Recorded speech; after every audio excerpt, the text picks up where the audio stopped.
Buenos días, queridos hermanos. Les voy a pedir que abramos nuestras Biblias en el Evangelio de Juan. Hoy día vamos a comenzar un nuevo capítulo en este Evangelio. Vamos a comenzar donde nos quedamos en la última exposición del Evangelio de Juan y vamos a comenzar el capítulo 8 del Evangelio de Juan. Vamos a ver los primeros 11 versículos, si el Señor nos lo permite, en este día. Y el título del sermón es Un astuto y misericordioso Salvador. Hoy día vamos a ver a nuestro Señor Jesucristo, tanto en la astucia que Él mostró al confrontar, al enfrentarse contra hombres que intentaron ponerle una trampa, al mismo tiempo con la misericordia que le va a mostrar a la mujer adúltera de la cual vamos a estudiar el día de hoy. Así que, hermano, les ruego tener sus Biblias abiertas ahí en el Evangelio de Juan, capítulo 8, versículo 1 al 11, pero antes de comenzar el sermón vamos a orar juntos. Dios mío, nos acercamos a ti en este momento con la petición de que nos ayudes a conocer más tu palabra, que nos ayudes a conocer más a tu Hijo Jesucristo. Dios, te ruego por claridad de pensamiento y de palabra para mí, para que pueda ser capaz, Señor, de enseñarle a tu iglesia de manera fiel la Escritura. Ayúdanos, Dios mío, en este tiempo. Guía, Señor, todas nuestras palabras. Te pido, Dios, de que tu Espíritu sea el que nos ilumine a la Escritura. En el nombre de Jesús, amén. Voy a leer, hermanos, Juan 8, versículo 1 al 11. La palabra del Señor dice así. Y Jesús se fue al monte de los olivos, y por la mañana volvió al templo, y todo el pueblo vino a él, y sentado a él les enseñaba. Entonces vino a él, versículo 3. Entonces los escribas y los fariseos le trajeron a una mujer sorprendida en adulterio, y poniéndola en medio le dijeron, Maestro, esta mujer ha sido sorprendida en el acto mismo del adulterio. Y en la ley nos mandó Moisés apedrear a tales mujeres. Tú pues, ¿qué dices? Mas estos decían tentándole para poder acusarle, pero Jesús inclinado hacia el suelo escribía en tierra con el dedo. Y como insistieran preguntándole, se enderezó y les dijo, el que de vosotros esté sin pecado, sea el primero en arrojar la primera piedra contra ella. E inclinándose de nuevo hacia el suelo, siguió escribiendo en tierra. Pero ellos, al oír esto, acusados por su conciencia, salían uno a uno, comenzando desde los más viejos hasta los postreros. Y quedó solo Jesús y la mujer que estaba en medio. Enderezándose Jesús y no viendo a nadie, sino a la mujer, le dijo, Mujer, ¿dónde están los que te acusaban? ¿Ninguno te condenó? Ella dijo, Ninguno, Señor. Entonces Jesús le dijo, Ni yo te condeno, vete y no peques más. Bueno, hermanos, estamos en un pasaje muy conocido, probablemente es uno de los pasajes en los cuales se encuentra un versículo que se repite no solamente dentro de la iglesia, sino incluso la gente que no es cristiana repite el versículo 7, cuando Jesucristo dice, el que esté libre de pecado tire la primera piedra. Esa es una expresión, una frase muy, muy conocida de nuestro Señor Jesucristo que el día de hoy vamos a estudiar. Pero este pasaje, hermanos, sinceramente está lleno de muchas cosas, las cuales espero que puedan llamar su atención y nos ayuden a conocer más a nuestro Señor Jesucristo. En este pasaje nos vamos a topar con hipocresía, con engaños, con malas intenciones de parte de hombres que querían intentar hacer Jesucristo caer en una trampa. En este mismo pasaje nos vamos a encontrar con pecado, al mismo tiempo que nos vamos a encontrar con la misericordia, justicia y astucia de parte de nuestro Señor Jesucristo, lo cual vamos a ver hasta el final de esta exposición. Ahora, aquellos que están quizás estudiando teología, conociendo un poco más profundamente la Escritura, saben de que hay algunos temas respecto a la crítica textual de los textos del Nuevo Testamento que tienen relación con este pasaje de Juan capítulo 8, versículo 1 al 11. El día de hoy, hermanos, no voy a discutir esos temas, sí, los voy a dejar para otra oportunidad en la cual vamos a discutir más profundamente algunos temas acerca de los manuscritos de la Escritura y los diferentes pasajes que hay, diferentes variantes textuales que hay en los diferentes manuscritos que tenemos del Nuevo Testamento. El día de hoy no voy a hacer eso, porque quiero que prestemos atención, hermanos, específicamente a lo que yo considero que sí es parte clara de lo que Dios quiso que nosotros sepamos acerca de nuestro Señor Jesucristo. Y es un pasaje, hermanos, realmente maravilloso por todo lo que vamos a ver de Cristo. Especialmente porque hasta el final de este pasaje nos vamos a encontrar, hermanos, en cómo la humanidad de Jesucristo junto con su deidad trabajaban en una unidad, hermanos, si bien no se mezclaban, pero Jesucristo, vamos a verlo el día de hoy, como un hombre va a responder con toda astucia y como Dios va a responder con toda misericordia al ver el pecado de la mujer con la que nos vamos a topar en un momento. Y como ya les he adelantado, hermanos, en este pasaje, todo comienza en cierta manera con una trampa. Los judíos se quieren acercar a Jesucristo para ponerle una trampa y hacerlo caer. Ahora, ¿por qué está pasando esto? Desde el capítulo 5 de este mismo evangelio, hermanos, nos hemos topado con que Jesucristo estaba siendo perseguido por los líderes judíos. Los judíos no aceptaban su mensaje, menos aún aceptaron quién decía ser él. Hemos visto esto en este evangelio, como Jesucristo en el capítulo 5 discutió y afirmó con contundencia de que Él es el Hijo de Dios. Él es aquel que tiene el poder de juzgar, de dar vida, de condenar. Él es aquel que merece la misma honra que Dios. Y hemos visto desde el capítulo 5 de este evangelio, hermanos, que a los judíos eso los enardeció. A tal punto de que no solamente ya querían matarlo porque había quebrado su día de reposo, sino querían matarlo porque él se estaba haciendo igual que Dios. Pero más allá del mensaje de quién era él, Jesucristo estaba predicando, hermano, un mensaje que iba completamente en contra de lo que ellos habían creído por un largo periodo de tiempo. Jesucristo estaba predicando el mensaje de que la salvación no depende de sus obras, no depende de sus méritos, no depende de sus ceremonias, sino que ellos dependían completamente de la salvación que Él les iba a proveer. Esto, hermanos, iba en contra de la religión del pueblo judío del primer siglo, que lamentablemente habían caído en el error de creer de que ellos podían ganarse la salvación. Es por eso que los judíos se van a rebelar contra Jesucristo cuando Él diga que ha venido a salvar pecadores. Ellos van a decir, nosotros no somos pecadores, nosotros no necesitamos tal salvación, y vamos a ver ese tipo de discusiones en este mismo capítulo 8 del Evangelio de Juan. Pero lo que sabemos hasta este punto, hermanos, es de que los judíos ya querían matarlo. Los judíos también, hermanos, estaban preocupados por la popularidad que Jesucristo estaba teniendo. Hemos visto esto en el capítulo 4, hemos visto esto en el capítulo 7 de este Evangelio también. Y es por eso que en este Evangelio de Juan, como también en los otros evangelios, se nos van a presentar algunos encuentros que Jesucristo tuvo con los líderes judíos, en los cuales estos líderes van a intentar ponerle una trampa. En los otros evangelios nos vamos a topar a los judíos acercándose a Jesucristo, haciéndole preguntas raras, cosa de hacerlo caer o hacerle decir algo que vaya en contra de su ley, algo que vaya en contra de lo que ellos habían aprendido, algo que vaya en contra de la palabra. En algún momento le van a preguntar acerca de la resurrección, de cómo va a ser la resurrección, para intentar encontrarle algo ilógico, algo irracional en su discurso. En otro momento le van a hacer preguntas como que ¿a quién hay que pagar los impuestos? ¿Hay que darle los impuestos a los romanos o no hay que pagar impuestos? Esa era una pregunta tramposa con la intención de hacer a Jesucristo caer en una trampa para hacerlo quedar mal con las multitudes. Y en este pasaje nos encontramos con lo mismo, hermanos. Pero antes de encontrarnos con la trampa, el apóstol Juan nos presenta un poco del contexto de qué es lo que estaba sucediendo.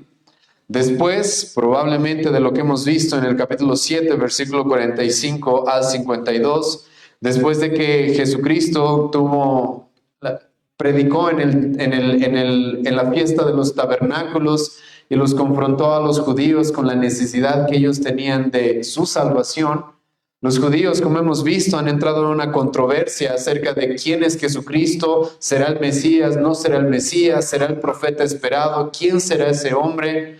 Los líderes judíos, ya en el capítulo 7 hemos visto que enviaron alguaciles para arrestarlo, pero esos alguaciles se quedaron tan sorprendidos con su doctrina que no lo arrestaron, sino que volvieron 3 días después a decirle a los que los mandaron que ningún hombre ha hablado nunca como él.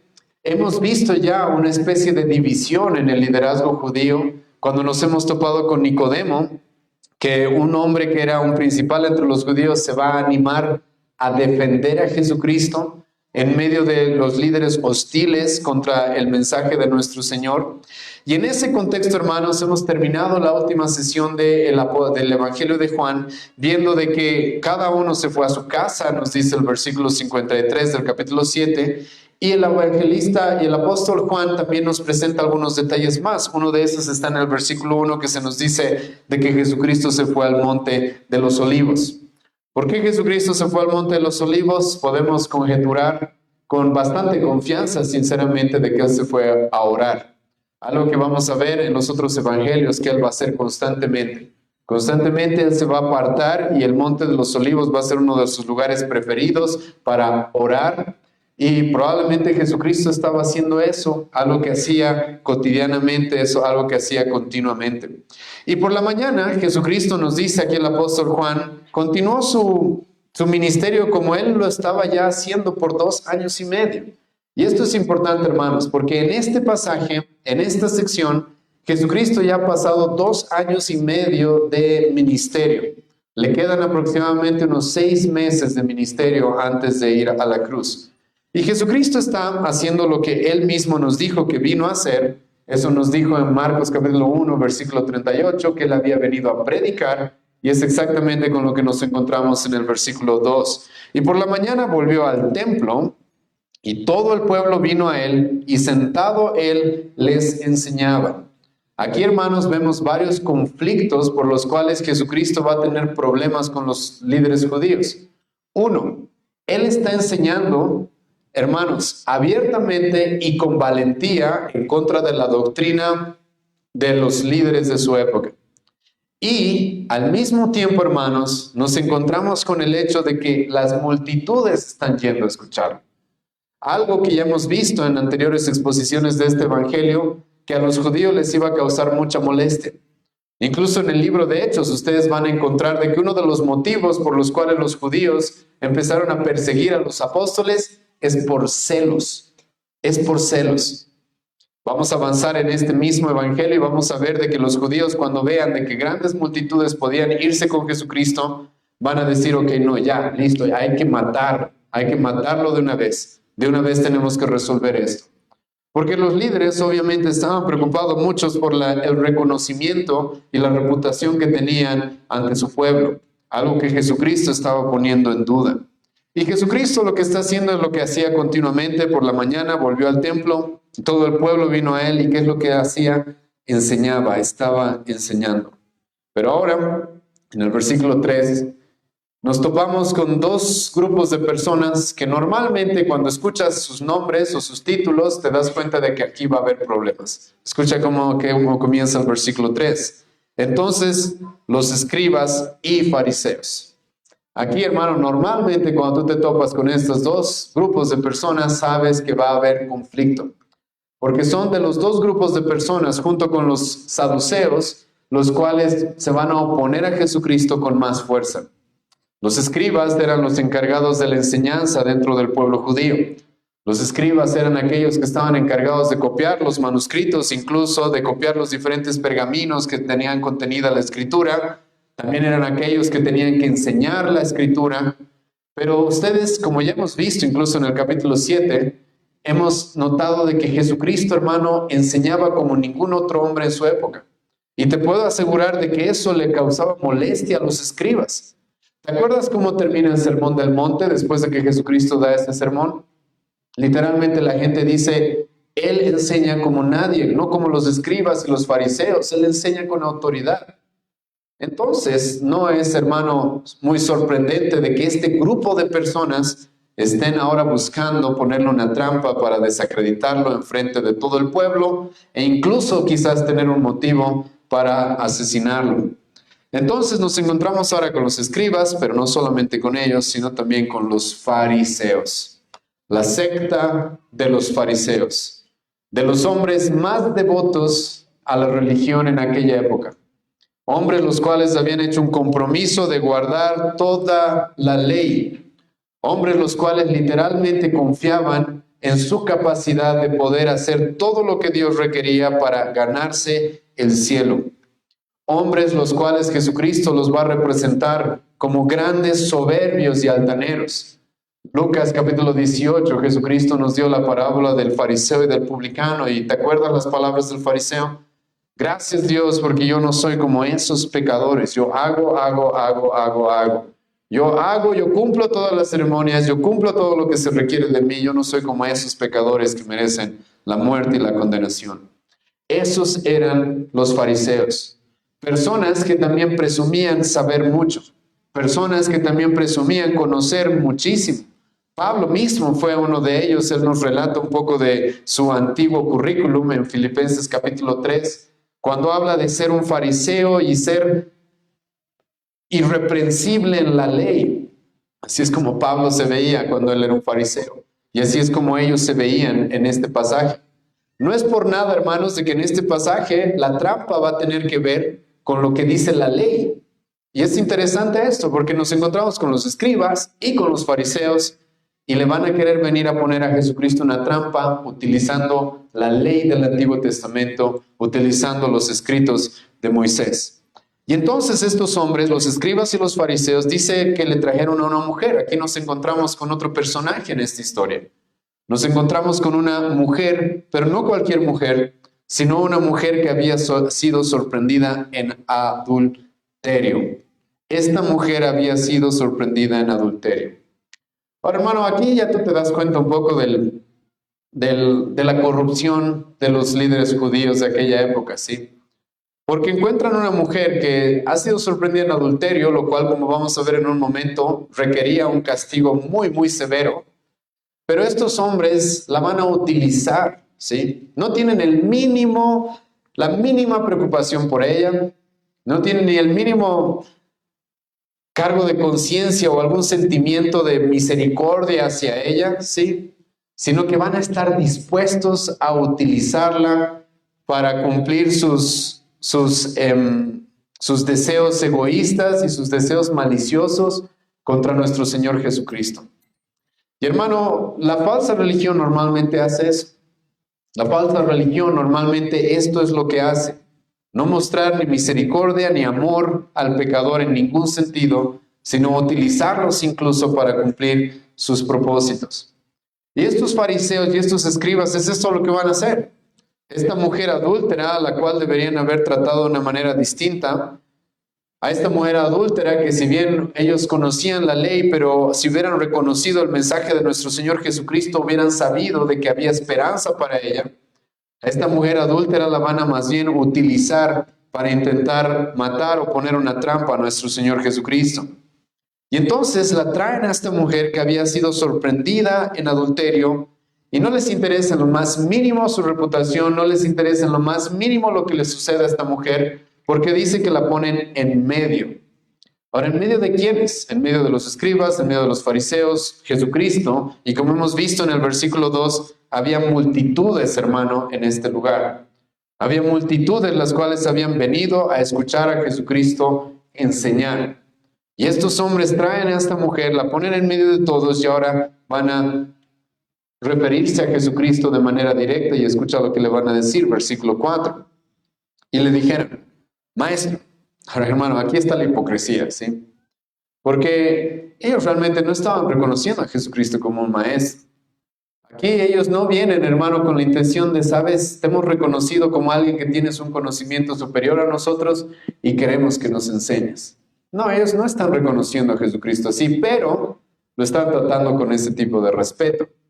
Algo, hermanos, que vamos a ver también en los evangelios. Hemos visto en este mismo evangelio, en el capítulo 3, con Nicodemo, que este hombre, por más de que no sabía quién era Jesucristo, se le va a acercar y le va a decir, tú que eres un maestro, un profeta, alguien enviado de Dios, lo va a tratar en cierta manera con un tipo de respeto. Estos judíos, hermano, con las malas intenciones en su corazón, se van a acercar a Jesucristo y le van a decir, maestro, ¿sí? Estos son los hipócritas a los que Jesucristo va a tener que confrontarlos y les va a decir, son unos sepulcros blanqueados, que por fuera quieren verse muy bien, que por fuera quieren aparentar ser buenos, ser respetuosos, ser amables, pero que realmente en su corazón ellos tienen completamente otras intenciones. Y estos hombres se acercan a Jesucristo y le dicen, maestro, como si quisieran que Jesucristo les enseñe algo, cuando realmente esto no es así. Y le presentan aquí el problema. ¿Cuál es el problema que van a presentarle para ponerle una trampa? Maestro, esta mujer ha sido sorprendida en el acto mismo de adulterio. Y en la ley nos mandó Moisés apedrear a tales mujeres. Tú pues, ¿qué dices? Tú pues, ¿qué dices? Aquí es, hermano, en el versículo 4 y 5, donde nos encontramos con la trampa. Y el mismo apóstol Juan nos dice que esto era una trampa. Escucha cómo comienza el versículo 6. Mas esto decían, tentándole para poder acusarle. Aquí no es de que estos hombres realmente han reconocido a Jesucristo como un maestro respetable del cual ellos deberían aprender, sino son hombres los cuales se están acercando a él con malas intenciones, con la intención de buscar algo con qué acusarle. Ellos quieren desacreditarlo ante el pueblo, ellos quieren tener excusas para reconocerlo como un falso maestro, como un falso profeta, como un impostor. Y hermano, aquí ellos están intentando utilizar toda la astucia que pueden para hacer esto. Porque sinceramente están poniendo a Jesucristo en una situación bastante complicada, bastante compleja. ¿Por qué? Hermano, Jesucristo, ¿qué nos dijo en Mateo 5, versículo 17? Jesucristo dijo, yo he venido a abrogar la ley o a que se cumpla.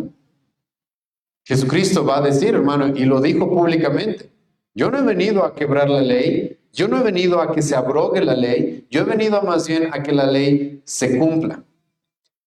Al mismo tiempo, hermanos, Jesucristo dijo de manera pública, yo he venido a salvar pecadores. Yo he venido a salvar a aquellos que se han perdido. Lucas capítulo 19, versículo 10. Y ahora, hermanos, estos hombres creen, hemos encontrado la trampa perfecta para que Jesucristo se contradiga. Para que Jesucristo quede mal con algunos, quede bien con nosotros, para que nos dé la razón, o para tener la excusa perfecta de que él está yendo en contra de la ley de Moisés y entonces declararlo como un falso maestro, declararlo como un falso profeta. Y hermanos, realmente la están poniendo en una situación bastante compleja, pero estos hombres están ignorando de con quién están hablando, como vamos a ver en un momento. Están ignorando de que a Jesucristo no van a poder ganarle de esta manera. Ahora, hermano, uno se puede dar cuenta acá, si conoces un poco más la ley del Antiguo Testamento, de que estos hombres están utilizando todo este show de la mujer adúltera como una excusa. ¿Por qué? Vayan conmigo a Levítico capítulo 20. Escucha lo que Moisés también dijo acerca del adulterio. Levítico capítulo 20, versículo 10. Esto es importante, hermanos, ¿por qué? Porque, escucha bien esto, ¿sí? El hecho de que una persona utilice la escritura no significa de que la esté utilizando bien. El hecho de que una persona mencione o cite la escritura no significa, hermanos, siempre de que esa persona realmente conozca la escritura o tenga buenas intenciones. ¿Por qué? Escucha lo que Moisés también les había mandado a estos hombres, a estos judíos que están diciendo, nosotros queremos seguir la ley de Moisés, y la ley de Moisés dice que una adúltera pescada en el adulterio hay que matarla. Solo eso decía la ley. Escucha lo que la ley decía, Levítico 20, versículo 10. Si un hombre cometiera adulterio con la mujer de su prójimo, el adúltero y la adúltera indefectiblemente serán muertos. Hermano, ¿qué dice el Antiguo Testamento acerca del castigo por el adulterio? No solamente tenía que morir la mujer, tenía que morir ¿quién más? El varón también tenía que morir. Hermano, en este pasaje solo está la mujer, no está el varón. Estos hombres que quieren aparentar ser muy fieles a la palabra y a ver si Jesucristo va a cumplir lo que dice la ley de Moisés, ellos mismos ya no la estaban cumpliendo. Si ellos mismos lo hubieran estado cumpliendo, hubieran traído no solamente a la mujer, sino también al hombre con el cual la pescaron adulterando. Y esto te hace notar, hermanos, de que esto es simplemente una excusa. Una excusa, ¿sí? De hombres, como Jesucristo les va a decir más adelante, que hacen las obras del diablo. Y el diablo, hermano, es bueno utilizando la escritura para engañar, para destruir. El diablo hace eso, utiliza la escritura, la palabra de Dios, para torcerla de alguna manera y guiar a las personas por un camino equivocado. Y estos hombres es exactamente lo que están haciendo acá. Y ellos creen de que han encontrado la pregunta o el cuestionamiento o el ataque perfecto como contra Jesucristo para desacreditarlo y, como ya les he mencionado, para declararlo un falso maestro quizás. Para desacreditarlo hacia las multitudes que lo estaban siguiendo, o para declararlo un falso profeta por los líderes judíos con toda justicia.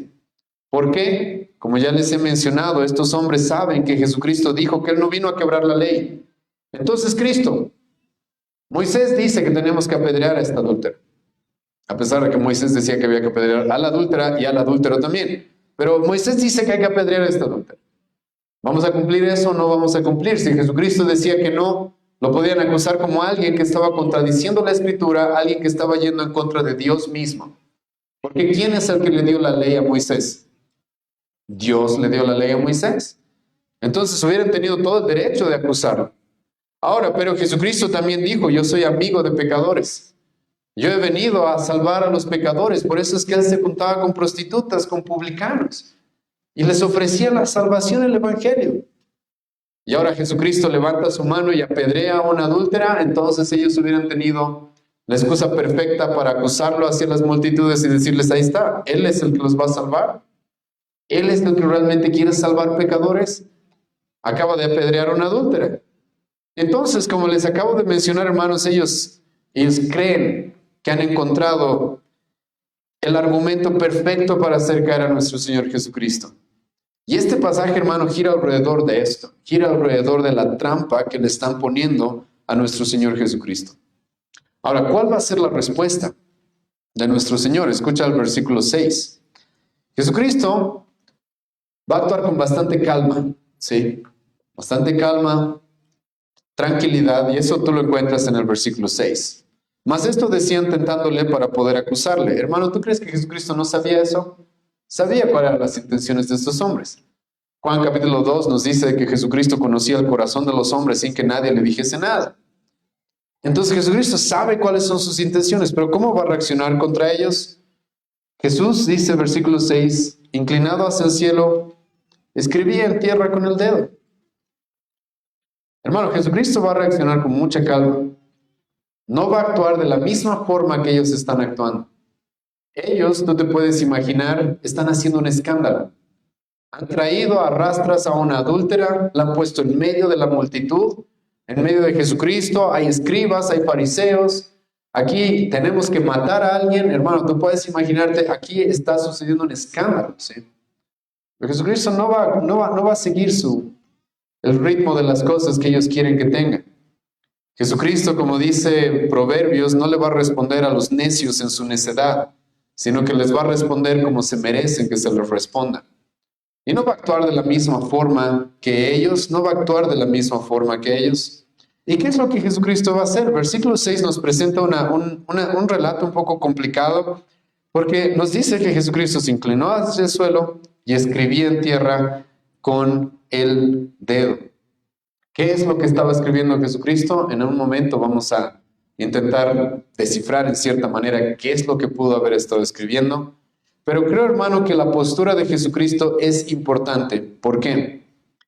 Hermano, este tema de escribir con el dedo dentro de la historia de los judíos tenía cierta relevancia. ¿Te acuerdas cómo se dice de que Moisés recibió las tablas de la ley? ¿Te acuerdas cómo se dice en el Antiguo Testamento, Éxodo capítulo 31, que Moisés recibió las tablas? ¿Quién las escribió? ¿Dios las escribió? ¿Cómo las escribió? Literalmente dice Éxodo 31, las escribió con su dedo. Eso, hermano, Jesucristo al hacer esto en este punto podría estar manifestando un poco de esto. Recordemos de que Jesucristo les dijo a estos hombres, yo soy el Hijo de Dios, las obras de mi Padre yo realizo.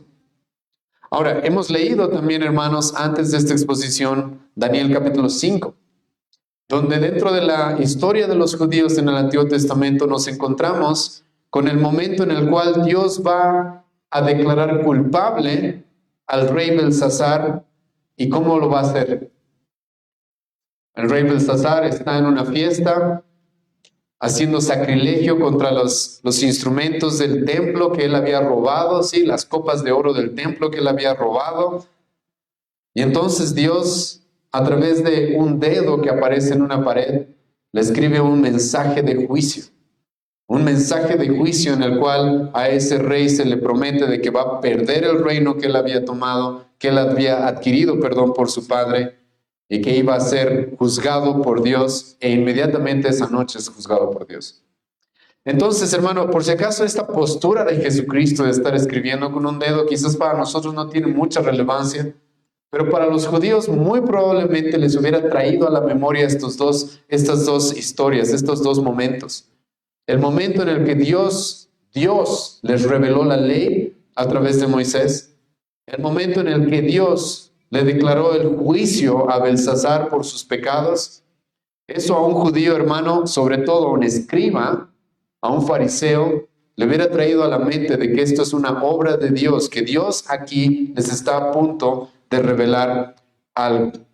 Y entonces Jesucristo nos dice, versículo 6, se inclinó hacia el suelo con toda calma, con toda tranquilidad, y empezó a escribir.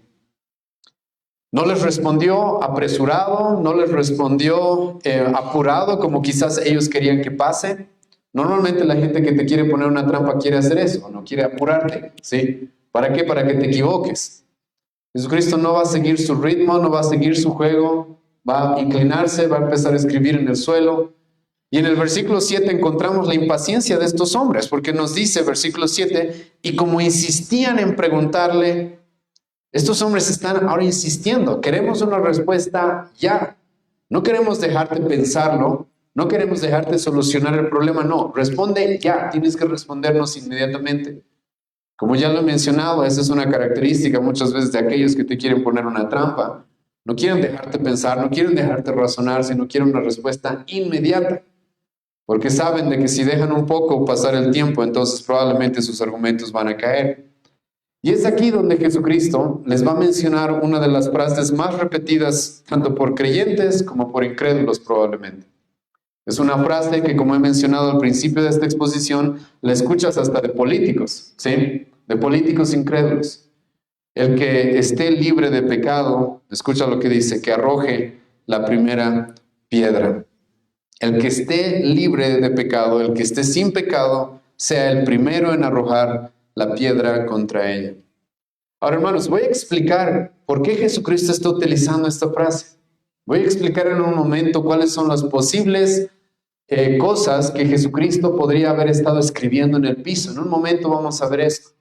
Pero antes de avanzar en eso, necesito, sí o sí, hermano, aclarar el uso de esta frase, ¿sí? Porque tienes que tener mucho cuidado al utilizar esta frase. Lamentablemente, hermanos, he visto de que mucha gente, cristiana incluso, utiliza esta frase muy mal, y por favor no lo utilices de esa manera, no es la intención de Jesucristo. A mí me pasó eso alguna vez. Yo veo a un hermano que está en pecado, y voy y le digo, hermano, estás en pecado. Y el hermano me responde, el que esté libre de pecado, que me tire la primera piedra, ¿sí? Y mi respuesta fue de, hermano, nadie te está apedreando, ¿sí? No, yo no traje piedras. Yo simplemente estoy confrontándote con el pecado. Pero con ese ejemplo, hermanos, quiero hacerles notar que a veces se usa esta frase de esta forma. Esta frase mucha gente la utiliza como un pase libre para pecar. Para que nadie me diga nada. Para que nadie me acuse. Para que nadie me diga nada, ¿sí? Pero eso, hermano, no es la intención de Jesucristo acá, por si acaso. Eso, hermano, incluso contradice lo que Jesucristo nos va a decir en este mismo pasaje. Simplemente piensa esto. Jesucristo dice, el que esté libre de pecado, que tire la primera piedra, ¿sí? Y las personas utilizan eso para que nadie me diga nada cuando peco. Nadie me acuse de nada cuando peco. ¿Para qué? Para seguir pecando. ¿Y Jesucristo qué va a decir en el versículo 11? ¿Has leído lo que va a decir?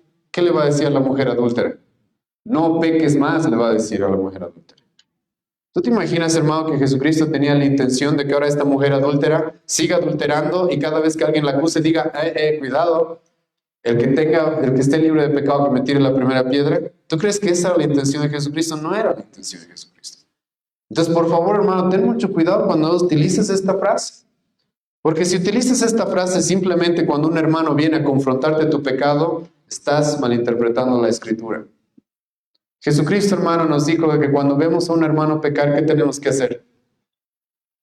Ve y dile. Ya, hermano, la Biblia no te dice, tírale piedras. Está bien, no le tires piedras. Pero ir y decirle, hermano, no es tirar piedras, por si acaso. Si no te escucha, ve con varios, dice la Biblia. Si no te escucha, dilo a la iglesia. Si no te escucha, expúlsalo de la iglesia. Eso dice la Biblia. Eso, hermanos, no es lo mismo que apedrear a una persona. Eso, hermanos, por si acaso, no es lo mismo que condenar a muerte a una persona. No es lo mismo. Así que ten mucho cuidado, hermano, al utilizar esta frase. Porque aparte, hermano, cuando utilizas esta frase de una manera equivocada, sinceramente lo que estás haciendo es de que nadie te pueda decir nada. Porque imagínate que yo vengo y te confronto porque te he escuchado mentir, ¿sí? Y típico, sí. El que esté libre de pecado, que no me tire, que me tire la primera piedra. ¿Quién está libre de pecado, hermano? ¿Quién? Nadie. Entonces nadie te podría decir nada. Nada. Nunca podríamos confrontarnos el pecado. Nunca podríamos corregirnos. Nunca podríamos exhortarnos, porque nadie está libre de pecado. Aquel que dice que no tiene pecado, ¿qué dice Juan? Es un mentiroso. Entonces, hermano, no tiene sentido utilizar esta frase de esta manera, porque de otra manera lo que estaríamos diciendo es entonces en la iglesia cristiana nadie se puede acusar de nada, nadie se puede confrontar el pecado y bueno, cada uno viva como se le dé la gana, ¿sí? Y Jesucristo, hermano, no está utilizando esta frase con esa intención. No está diciendo eso en este pasaje. Ahora, lo que yo sí voy a decir, hermano, es de que Jesucristo sí está utilizando esta frase con una reprensión que sí ya le había hecho a los judíos. Vayan conmigo a Mateo capítulo 7. Aquí, hermanos, Jesucristo, en el Sermón del Monte, que ya lo hemos mencionado varias veces en esta exposición, escucha lo que Jesucristo sí le va a decir a los judíos que ellos no tenían que hacer. No tenían que hacer. Lo que no tenían que hacer era juzgar hipócritamente. Tú ir y querer sacar la viga del ojo de tu hermano la paja del ojo de tu hermano cuando tú tienes una viga en tu propio ojo. Y eso era algo que los judíos sí hacían. Y eso, por si acaso, la Biblia sí te prohíbe. Si tu hermano estás cometiendo el mismo pecado que vas a confrontar en alguien, no lo hagas. Primero arregla tu vida. Eso Jesucristo, hermano, sí va a enseñar. Y yo creo que esta frase de el que esté libre de pecado tire la primera piedra, sí tiene relación con esto. Escucha lo que Jesucristo va a decir en Mateo 7, versículo 1 a 5. No juzguéis para que no seáis juzgados, porque con el juicio con el que juzgáis seréis juzgados, y con la medida con que medís os será medido. ¿Jesucristo está prohibiendo ahí juzgar? No, ya hemos hablado de este pasaje en otras ocasiones. Jesucristo, escucha lo que va a decir más adelante, versículo 3. ¿Y por qué miráis la paja que está en el ojo de tu hermano y no echas de ver la viga que está en tu propio ojo? Jesucristo aquí está lidiando con los juicios hipócritas que los judíos, hermanos, estaban acostumbrados a hacer. Ellos estaban acostumbrados a lo que Pablo nos dice en Romanos 2, versículo 1, a ver los pecados de otros para ellos tapar sus pecados. Típico, ¿sí? Ver los pecados de otros para tapar sus propios pecados. Entonces, sí, yo he hecho esto, pero él ha hecho peores cosas, ¿sí? Él ha hecho eso, él ha hecho lo otro. Ver los pecados de otros como una excusa para yo no tener que solucionar mis propios pecados. Porque otros son peores que yo no debo estar tan mal. Los judíos estaban acostumbrados, como ya he mencionado, Lucas 18, a ver a los demás. Gracias Dios, porque yo no soy como ese. Cuando ellos mismos estaban llenos de pecados, llenos de inmoralidad, como vamos a ver en un momento. Y Jesucristo en Mateo 7 sí les va a decir, ¿sabes? No juzgues hipócritamente. No juzgues cuando tú estás cometiendo el mismo pecado. Y como vamos a ver en un momento, eso tiene mucha relación con lo que vamos a estudiar en Juan 8. Escucha lo que Jesucristo continúa diciéndoles en Mateo 7. ¿O cómo dirás a tu hermano, déjame sacar la paja de tu ojo y he aquí la viga en el ojo tuyo? Hipócrita. Ese es el punto acá. Hipócrita. Saca primero la viga de tu propio ojo y entonces verás bien para sacar la paja del ojo de tu hermano. Hermano, Yo sí creo de que la frase que Jesucristo nos está presentando aquí en Juan 8, sí tiene relación con esto, con los juicios hipócritas de hombres que están dispuestos a condenar a una mujer adúltera. Escucha, cuando ellos hacen lo mismo. Eso sí, hermano. Y eso es algo que todo cristiano debe evitar. Y es aquí donde en el versículo 8 una vez más se nos presenta, escucha, volviendo a Juan, él inclinándose de nuevo hacia el suelo siguió escribiendo en tierra. Y la pregunta, como les dije, es, ¿qué está escribiendo Jesucristo? ¿Qué está escribiendo Jesucristo? No puedo decirles con 100% de seguridad, hermano, porque no lo tenemos aquí escrito. No nos dice específicamente qué. Pero creo que hay varias posibilidades que son bastante posibles, ¿sí? Respecto a lo que Jesucristo pudo haber estado escribiendo acá. Uno, Jesucristo pudo haber estado escribiendo, ¿te acuerdas lo que Jesucristo mismo le dijo a los judíos? Adúltero es aquel que hace ¿qué? Aquel que mira a una mujer con codicia. Ya adulteró en su corazón. ¿Te acuerdas lo que Jesucristo le dijo? Eso Jesucristo le dijo a los judíos que estaban interpretando muy superficialmente la ley. Jesucristo podría haberles estado escribiendo eso. Ok, ¿ustedes quieren matar a un adúltero? Recuerden que un adúltero es aquel que ve a una mujer con codicia, ya adulteró en su corazón. Esa es una posibilidad, sinceramente, hermanos. Creo que sí. Pero yo me inclino más por otra. Vayan conmigo a Romanos capítulo 2, versículo 17 en adelante. Hay algunos autores, y yo estoy de acuerdo con esto, de que dicen que es muy probable que Jesucristo haya estado escribiendo esto. Y esto es muy importante, ¿sí? Porque como vamos a ver en el versículo 9, estos hombres van a sentirse confrontados, su conciencia no les va a dejar tranquilos. Escucha lo que Pablo le dijo a estos judíos. Escucha lo que Pablo le dijo a estos líderes judíos. Y Pablo, por si acaso, era antes un líder judío, era un fariseo. Y él sabe de lo que está hablando. Romanos 2, versículo 17 en adelante. He aquí tú tienes el sobrenombre de judío y te apoyas en la ley y te glorías en Dios y conoces su voluntad e instruido por la ley apruebas lo mejor y confías que eres guía de los ciegos, luz de los que están en tinieblas, instructor de los indoctos. Hermano, Pablo, ¿te acuerdas de qué secta era en los judíos? Era un fariseo. Pablo está hablando aquí de los fariseos. Aquí Pablo está hablando de los escribas, de los cuales los estamos topando en Juan 8. Pablo dice acá, los maestros de los niños, los instructores de la ley, esos hermanos eran los escribas.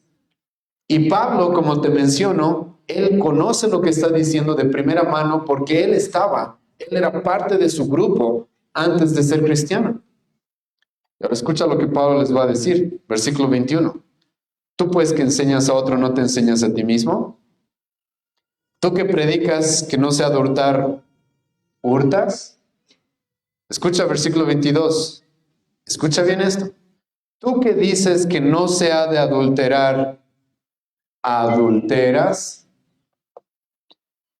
Hermano, yo sinceramente creo que Jesucristo probablemente está escribiendo eso. Y probablemente no se nos da lo que Jesucristo está escribiendo porque quizás lo está haciendo con más detalles.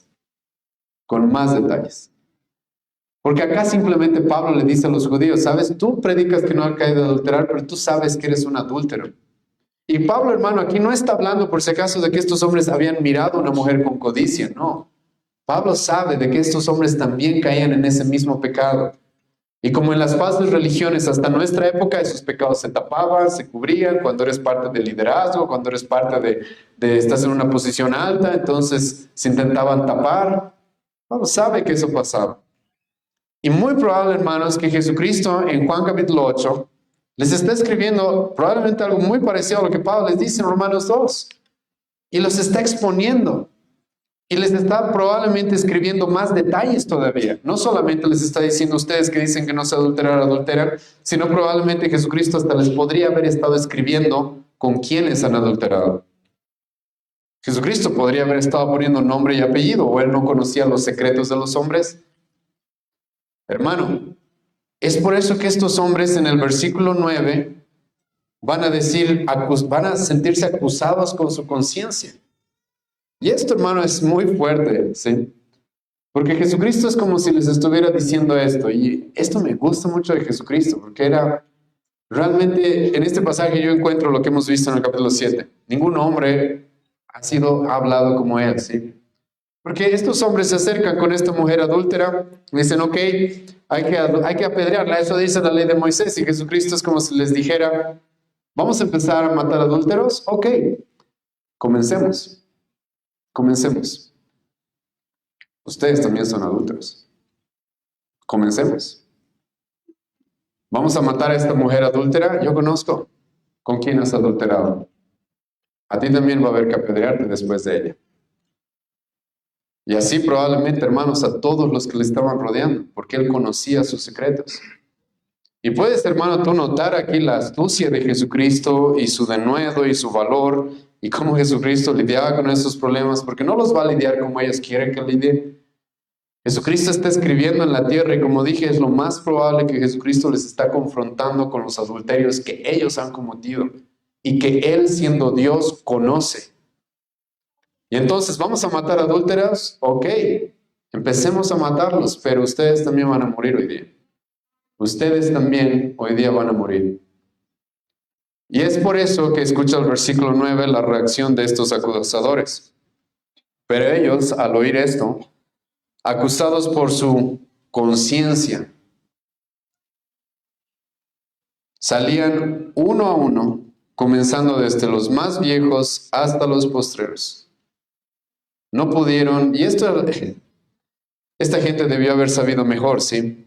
Porque normalmente esto es lo que va a pasar. Cuando a Jesucristo le querían poner una trampa, se van a quedar en silencio después de una respuesta de Jesucristo concisa, directa. Van a quedarse completamente callados y no van a tener otra cosa que hacer que huir, que escapar. Porque cuando no tienes respuesta, lo que haces es eso, esconderte, irte.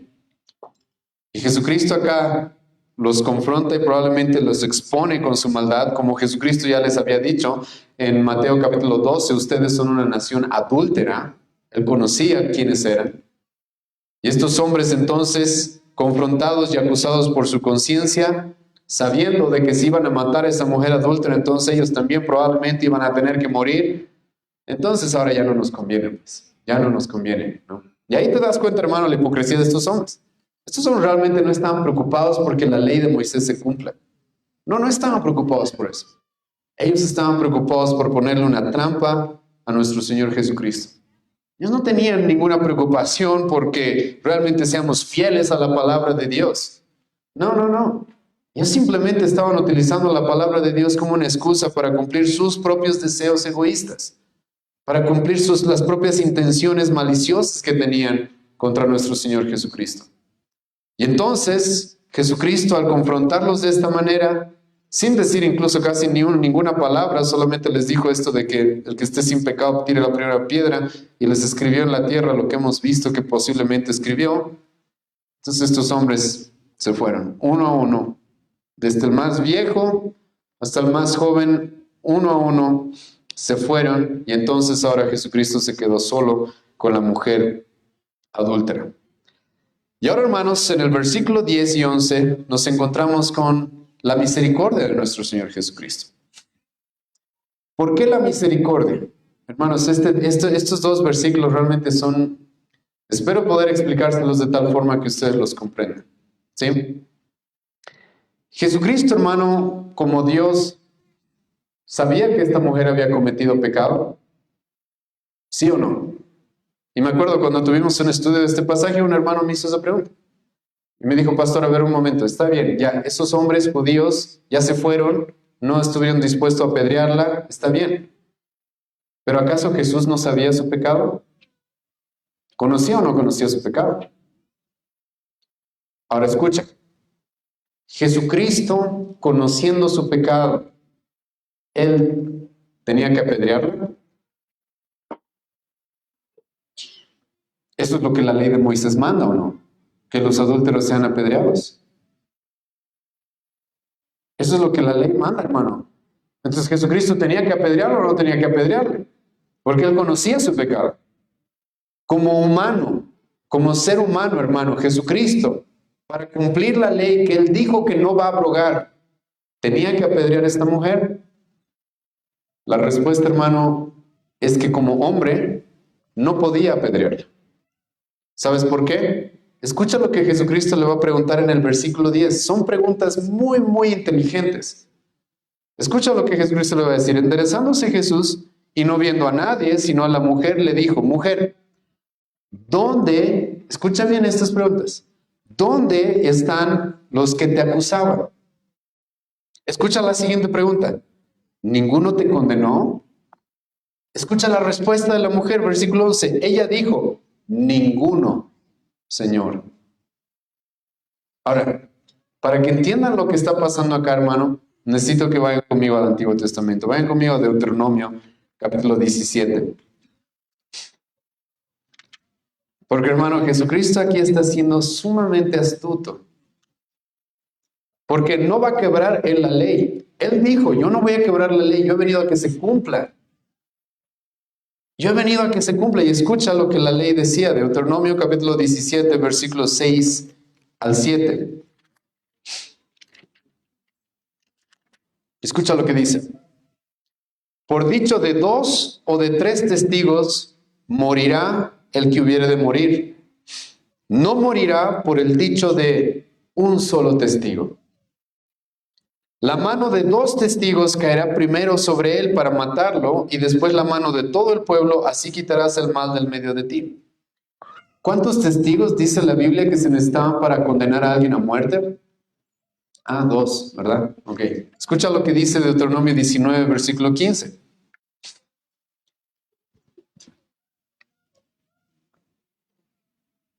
No se tomará en cuenta a un solo testigo contra ninguno en cualquier delito ni en cualquier pecado en relación con cualquier ofensa cometida. Solo por el testimonio de 2 o 3 testigos se mantendrá la acusación. Hermano, estos hombres que a Jesucristo lo querían hacer caer y decir, Él no cumple la ley, Él la está cumpliendo, hermano. ¿Por qué? Para que esta mujer, hermano, sea apedreada, ¿cuántos testigos dice la ley que se necesitaban? 2 o 3 testigos. Jesucristo le pregunta a la mujer, ¿dónde están los que te acusaban? ¿Cuántos quedaban? Nada. Jesucristo, hermano, no podía apedrear a esta mujer. ¿Para qué? ¿Porque estaba quebrando la ley de Moisés? No, más bien la estaba cumpliendo. Más bien la estaba cumpliendo. Al ver que todos esos acusadores se fueron, levantaron su acusación, al ver que todos esos acusadores en cierta manera se retractaron al irse, le pregunta a la mujer, ¿ahora dónde están todos los que te acusaban? Y la mujer dice, no hay ninguno. Bueno, entonces, aquí nadie puede morir. Y no es, hermano, por si acaso Jesucristo quebrando la ley. No es, hermano, Jesucristo quebrando la ley. Es Jesucristo, como les acabo de mostrar, más bien cumpliendo la ley. Que estos hombres decían que Jesucristo estaba por quebrar, que Jesucristo quebraba, que Jesucristo no cumplía. Hermano, esto, lo que les acabo de presentar es muy importante. Porque para que Jesucristo sea tu Salvador, mi Salvador, hermano, Él tenía que ser un cordero, ¿cómo? Sin mancha, sin contaminación. Él no podía haber quebrado la ley ni una sola vez. Él tenía que haber cumplido la ley hasta la última coma. Porque para que tú y yo seamos salvos, necesitamos a alguien que sea justo, que haya cumplido lo que tú y yo no podemos cumplir. Y en este pasaje, más bien, Jesucristo es eso lo que está haciendo. Es eso lo que está haciendo. Sí, Jesucristo como Dios, escucha, conoce el pecado de esta mujer. Jesucristo como Dios sabe que esta mujer ha adulterado. Pero Jesucristo como hombre, sujeto a la ley de Moisés, no puede apedrearla. No puede apedrearla. Porque para eso se necesitaban 2 o 3 testigos, los cuales ya no están. Ya no están. Y ahí tú ves, hermano, la astucia, tanto como la misericordia de nuestro Señor Jesucristo. Cómo las cosas se están dando la vuelta. Comenzamos este pasaje con este show de que hay que matar a esta mujer, ¿sí? Y ahora esta mujer está bajo la ley, siendo liberada. No es que se está quebrando la ley, simplemente aquí no hay acusadores, entonces no se puede recibir una acusación si es que no hay testigos. No se puede matar a alguien si es que no hay testigos. Pero ahora, hermano, no solamente vemos, como les he dicho al principio de esta exposición también, cómo la humanidad de Jesucristo actuó, sino también vemos, hermano, cómo la humanidad de Jesucristo, que Él como hombre tenía que estar sujeto a la ley, pero al mismo tiempo también encontramos en este pasaje, hermano, escucha bien, la deidad de Jesucristo. El que Jesucristo es Dios. Porque escucha lo que Jesucristo le termina diciendo en el versículo 11. Ella dijo, ninguno, Señor. Entonces Jesús le dijo, y esto es muy importante, porque hermano, esta es la condena que esta mujer realmente debería haber estado temiendo.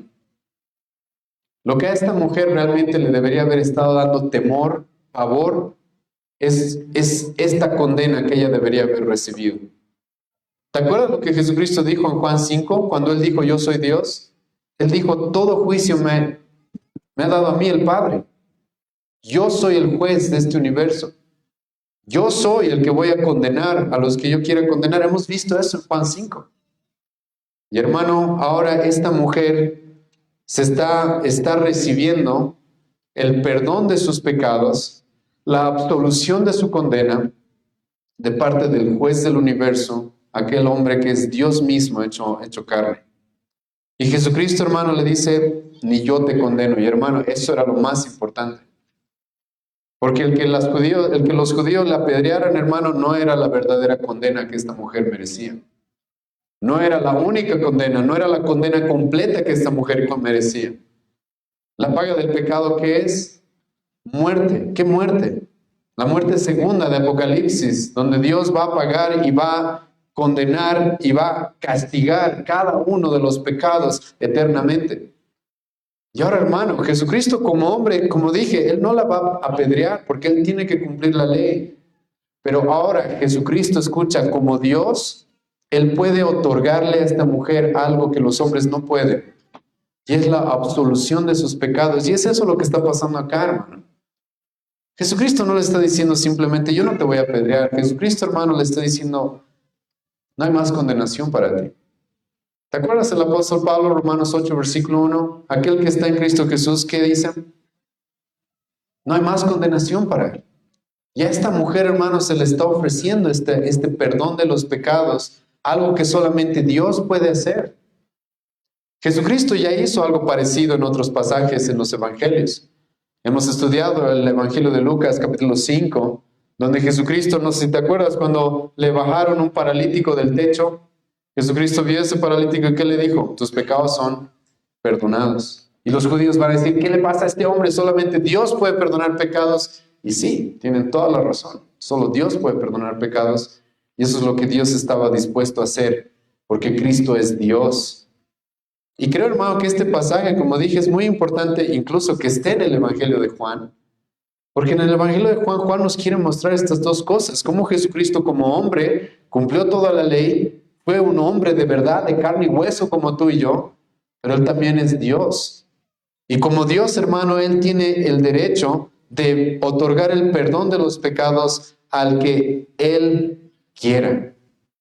Y eso es lo que está pasando con esta mujer. Lo siguiente que voy a decir no lo puedo afirmar con 100% de seguridad, pero algunos autores sí han mencionado de que esa mujer que cuando Jesucristo, eso no creo que sea casualidad, está en la casa de un fariseo llamado Simón. No sé si te acuerdas, pero entra una mujer llorando y le lava los pies con sus lágrimas y los seca con sus cabellos. Y Jesucristo dice, esa mujer ama tanto porque se le ha perdonado mucho. Quizás es esta mujer, algunos dicen. Es probable que sea esta mujer. Y sí es probable, hermano. Porque esta mujer no solamente recibió, hermano, la liberación de que se cumpla la ley de Moisés sobre ella. No solamente recibió el hecho de que no se la apedree en este día, sino que el Rey del universo, hermano, la está declarando libre de culpa. Libre de culpa. ¿Por qué? Por lo que vamos a ver más adelante en este evangelio, porque Él va a pagar su culpa, Él va a pagar sus pecados. Y Jesucristo le está diciendo, yo tampoco te condeno. Y hermano, lo que pasa con esta mujer, por si acaso, es algo muy parecido que nos pasa a ti y a mí también si somos cristianos. Ve conmigo a Gálatas capítulo 3. Escucha lo que Pablo va a decir acerca de ti y de mí. Porque tú y yo no estamos muy lejos, hermano, de esa mujer. Tenemos muchas similitudes con esa mujer que acaba de ser salva por nuestro Señor Jesucristo. Escucha lo que Pablo va a decir de ti y de mí, Gálatas capítulo 3. Porque todos los que dependen de las obras de la ley están bajo maldición, pues escrito está: maldito todo aquel que no permaneciere en todas las cosas escritas en el libro de la ley para hacerlas. Esa mujer, hermano, tenía que ser condenada por quebrar un mandamiento, ¿sí o no? Adivina, ¿quiénes deben ser condenados por quebrar los mandamientos? El apóstol Pablo va a decir: cualquiera que haya quebrado un mandamiento del Señor ya es maldito. Maldito aquel. La ira de Dios, no solamente las piedras de los hombres deberían estar sobre esa persona, sino la ira de Dios está sobre esa persona, lista para caer. Maldito todo aquel que no guardare todas las ordenanzas de la ley. Hermano, esos somos tú y yo. Tú y yo, y nuestro problema no es que haya judíos atrás nuestro queriendo apedrearnos. El problema más grande es de que Dios, la ira de Dios está sobre nosotros, acumulándose día a día, como Pablo dice en Romanos 2, versículo 5. Y Dios conoce, hermano, eso. Y Dios sabe nuestro estado y lo que merecemos por quebrar la ley. Pero ahora escucha lo que el apóstol Pablo va a decir. Versículo 13. Cristo nos redimió de la maldición de la ley, hecho por nosotros maldición. Porque está escrito: maldito todo aquel que es colgado en un madero. Hermano, por si acaso tú y yo no somos muy diferentes de esa mujer. Nosotros igual merecemos la condenación bajo la ley. Bajo la ley tú y yo igual merecemos la muerte. Pero Jesucristo te puede decir a ti y a mí: yo tampoco te culpo. Yo tampoco te condeno. ¿Sabes por qué? Porque Él tomó nuestra maldición. Él tomó nuestra maldición. Él recibió toda la ira que tú y yo debíamos recibir. El apóstol Pablo va a decir, Colosenses capítulo 2, versículos 13 y 14, de que sobre nosotros hay todo un acta de nuestros pecados. Así como esa mujer fue traída a Jesucristo y ella cometió esto, el apóstol Pablo va a decir: sabes, de ti y de mí hay todo un acta, en el cual en cualquier momento se podía presentar todos los pecados que has cometido enfrente de todos, en medio de todos, y no solamente en medio de fariseos, escribas y la multitud, sino en medio del trono de Dios, del trono de Cristo, donde todo el universo va a presenciar esto. El apóstol Pablo dice: nosotros tenemos un acta contra nosotros.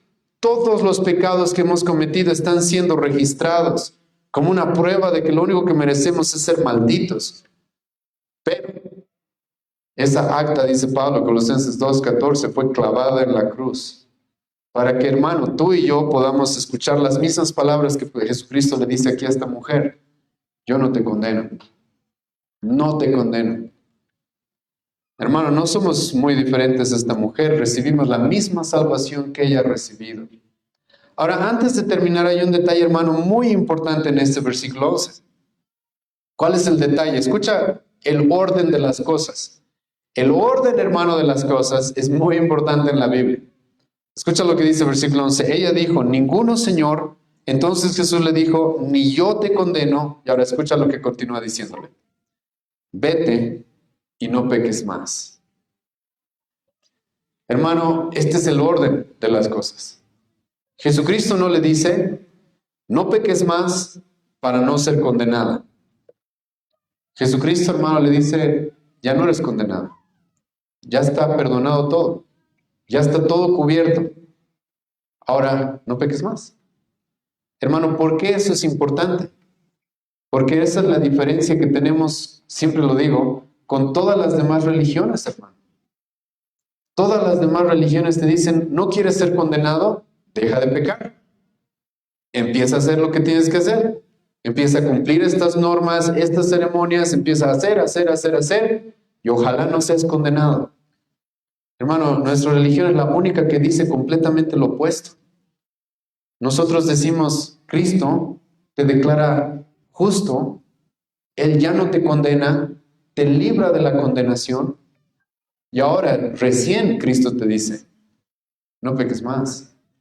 El que haya sido libre de esa condenación que te motive a ya no pecar más. El que hayas recibido ese perdón de los pecados gratis, completamente gratuito, solo por la fe, para que eso te motive a no pecar más. Hermano, esto hace la gran diferencia, es un abismo de diferencia entre lo que cualquier otra religión te va a ofrecer. Jesucristo, hermano, sabe esto, por eso a los judíos les va a decir, ustedes ponen cargas pesadas sobre las personas. Porque, hermano, es una carga muy pesada creer que para que yo no sea condenado tengo que hacer. Es una carga muy pesada. Y Jesucristo dice, no, yo les libro de esa carga para que ustedes ahora no lleven esa carga tan pesada, sino que ahora hagan las cosas por amor, ahora hagan las cosas por gratitud. Por eso Jesucristo más adelante en este mismo evangelio va a decir, los que me aman son los que van a guardar mis mandamientos. Y hermano, ¿cuánto crees que va a amar una mujer como esta? A la cual Jesucristo rescató de la muerte, de la condenación y le regaló el perdón gratis. ¿Cuánto crees que va a amar esta mujer? Y a esta mujer que ya ha recibido esa salvación, que ya ha recibido ese perdón, ahora a esa mujer se le dice, no peques más. Hermano, esto es muy importante. A los que quieren ser pastores, hermanos, si confundes o mezclas estas dos cosas, estás perdido y vas a hacer que la gente se pierda también. Porque no, la religión cristiana no es haz para conseguir algo. La religión cristiana es, ya has conseguido esto, ahora no peques más. ¿Te acuerdas, Pablo, Romanos 12, versículo 1? Por las misericordias de Dios, ahora entreguemos nuestros cuerpos en sacrificio vivo. ¿Te acuerdas, Pablo, en Efesios capítulo 4? Por el evangelio que les he enseñado, de que Cristo ha pagado todo, nos ha dado vida cuando estábamos muertos, de que en Él tenemos todas las bendiciones espirituales ya ganadas, dice Pablo, Efesios 1, versículo 3. Ahora Dios nos ha salvado por gracia, no por obras. Y luego Pablo va a decir, ahora vivamos dignamente de ese evangelio. Ahora vivamos dignos de ese evangelio por lo que ya se ha ganado, por lo que ya se nos ha dado gratis. Hermano, y eso es lo que se espera de esta mujer como de ti también. ¿Has recibido este perdón? ¿Has recibido esta gracia? ¿Has recibido este perdón, esta liberación de la condena gratis?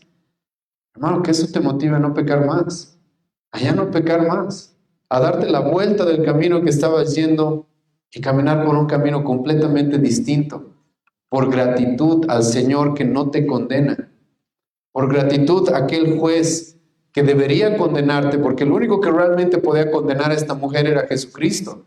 Él sí no había cometido ningún pecado. Él sí tenía todo el derecho de destruirla y condenarla, no solamente en ese momento, sino en el infierno.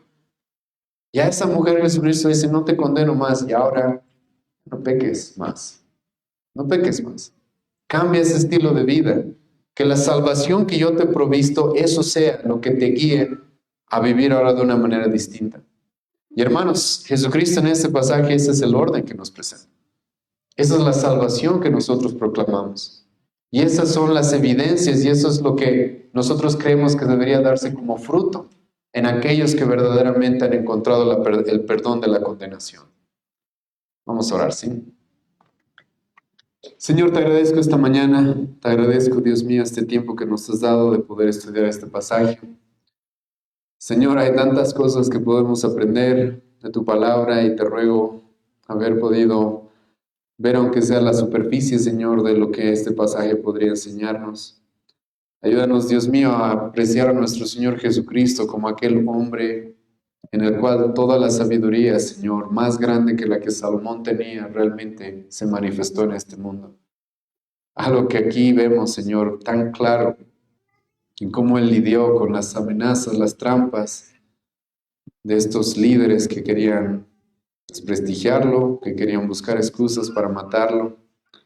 Y al mismo tiempo, Señor, en medio de esta controversia, en medio de estos conflictos, Jesucristo, como Dios, estuvo dispuesto a mostrar esta gran misericordia, este perdón, Señor. Ayúdanos, Dios mío, te pido, Señor, misericordia porque nos ayudes a relacionarnos con esta mujer adúltera. Porque todos, Señor, estamos en pecados y merecemos la condenación. Todos somos malditos por no haber guardado tu ley perfectamente. Pero Dios, te agradecemos porque en tu Hijo realmente encontramos esta misericordia por la cual no somos más condenados. Te ruego, Dios, porque en la iglesia, aquí, mis hermanos, eso no nos motive para alejarnos del pecado, para abandonar el pecado. Gracias, Señor, por este tiempo. En el nombre de Jesús oramos. Amén.